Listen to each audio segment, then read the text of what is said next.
నాగార్జున కుటుంబంపై అభ్యంతరకర వ్యాఖ్యలు చేసిన కాంగ్రెస్ మంత్రి కొండా సురేఖ వ్యాఖ్యలపై ఈరోజు నాగార్జున వేసిన పిటిషన్ ఇవాళ విచారణకు రానుంది. సమాంత విడాకుల్లో తమ ప్రమేయం ఉందని మంత్రి చేసిన కామెంట్స్ నాగార్జున కుటుంబ పరువుకు భంగం కలిగించాయంటూ ఆయన కోర్టును ఆశ్రయించారు. ఇటీవల నాంపల్లి కోర్టులో హీరో నాగార్జున పరువు నష్టం దావా వేయగా విచారణ జరపాల్సిన జడ్జి సెలవులో ఉండటంతో అది ఇవాల్టికి వాయిదా పడింది.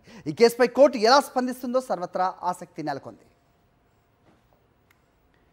ఇది అంశంపై అప్డేట్స్ మా కరెస్పాండెంట్ వాసుని అడిగి తెలుసుకుందాం. వాసు చెప్పండి, సో ఇవాళ కోర్టులో ఈ అంశం విచారణకు రానున్నట్టుగా తెలుస్తోంది. సో మొన్న జడ్జి సెలవులో ఉండటంతో అది ఈ రోజుకి విచారణకు వస్తుందా లేదా ఇంకా ఇతర కారణాల వల్ల రాకుండా ఉండే అవకాశం కూడా ఉందా అనేది ప్రస్తుతం అంతా ఆసక్తిగా ఎదురు చూస్తున్నారు. ఏం జరుగుతుంది అప్డేట్ చెప్పండి. సరి ఇటీవల కాలంలో కొండా సురేఖ మంత్రి చేసినటువంటి వ్యాఖ్యలకు సంబంధించి అక్కినేని నాగార్జున హీరో వేసిన పిటిషన్ సంబంధించి కూడా నాంపల్లి కోర్టులో ఈ రోజు విచారణ జరగబోతోంది.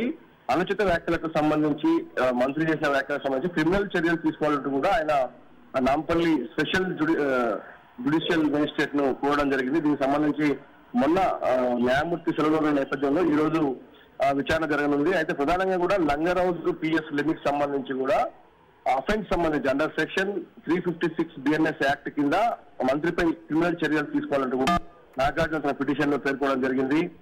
బాపుఘాట్ లంగర్ హౌస్ సంబంధించినటువంటి ప్రాంతంలో కూడా ఈ కేసు నమోదు చేయాలంటూ కూడా ఆయన ఈ పిటిషన్ లో పేర్కొంటూ కూడా మెన్షన్ చేశారు. కొండా సురేఖకు సంబంధించి ప్రధానంగా తన కుటుంబానికి సంబంధించి ఎవరైతే బీఆర్ఎస్ నేత కేటీఆర్ ను ఉద్దేశిస్తూ తన కుటుంబాన్ని అబాసు పాలు చేసే విధంగా చేసిన వ్యాఖ్యలకు సంబంధించి కూడా చర్యలు తీసుకోవాలని కూడా ఆమెకు ప్రస్తుతం అయితే పిటిషన్ దాఖలు చేసిన పరిస్థితి. చూడాలి మరి కోర్టు ఎలాంటి ఇప్పటికే కొండా సురేఖకు సంబంధించి కూడా క్షమాపణ కోర్టు కూడా ఆమె సోషల్ మీడియా వేదికగా పోస్టు పెట్టిన నేపథ్యం కావచ్చు. కానీ ఈయన మాత్రం ఇప్పటికే కోర్టును ఆశ్రయించిన నేపథ్యంలో కోర్టులో జరిగినటువంటి విచారణ చాలా ఆసక్తిగా మారబోతా ఉంది. కొండా సురేఖకు సంబంధించి మరి కోర్టు ఎలాంటి ఆదేశాలు జారీ చేయబోతోంది, తన వ్యాఖ్యలపై ఇప్పటికే క్షమాపణ కోరినప్పటికీ కూడా నాగార్జున కోర్టును ఆశ్రయించడం సంచలనంగా మారింది. కొండా సురేఖ దావా పిటిషన్ నేపథ్యంలో కూడా మరి కాసేపట్లోనే నాంపల్లి కోర్టులో ఈ పిటిషన్ పై విచారణ జరగబోతా ఉంది. సరే వాసు, సో అయితే మంత్రి కొండా సురేఖ క్షమాపణ ఎవరిని కోరారు, ఏ విధంగా కోరారు అనేది కూడా చాలామంది దీని గురించి ప్రస్తావించారు. సీనియర్ పాత్రికేయులు అవ్వచ్చు, సినీ పెద్దలు అవ్వచ్చు. ఆమె సమాంతను క్షమాపణ కోరారు కానీ నాగార్జున కాదు అనేవాళ్ళు కూడా లేకపోలేదు. అయితే ఆమె ఉద్దేశం ఏంటి దీని వెనకాల అనేది ఈ కోర్టులో విచారణలో బయటకు వచ్చే అవకాశం కూడా ఉంది. అయితే టోటల్గా నాగార్జున పిటిషన్పై ఇవాళ విచారణకు రానున్న నేపథ్యంలో కోర్టు దీన్ని ఎలా చూస్తుంది అనేది సర్వత్రా ఆసక్తి.